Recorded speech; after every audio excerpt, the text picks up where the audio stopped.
Nagliyab ang isang fuel tanker sa La Trinidad, Benguet nang sumalpok ito sa talyer kasamang nasunog sa loob ng truck ang driver. Nasa frontline ng balitang yan si Mon Gualvez. Ganyan katinding sunog ang idinulot kahapon ng fuel tanker na sumalpok sa talyer sa barangay Pugis sa La Trinidad, Benguet. Nagkaproblema raw sa makina kaya nawalan ng preno ang sasakyan.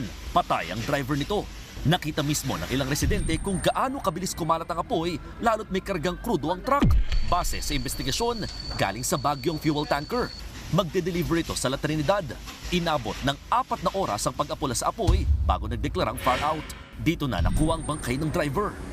Nung kalakasan ng apoy, talagang hindi natin pwede na ipilit na kunin yung katawan ng ating truck driver na naipit. Nag-continue pa rin po tayo sa pagbantay para maiwasan po yung mag-rekindle yung sunog.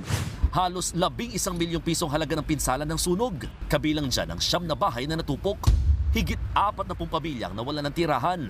Inaasikaso na ng La Trinidad LGU ang ibibigay na tulong sa kanila. Nagbabalita mula sa frontline, Mon Gualvez, News 5. Mga kapatid, Jiggy Manikad po, iba na ang may alam at may pakialam sa panahon ngayon.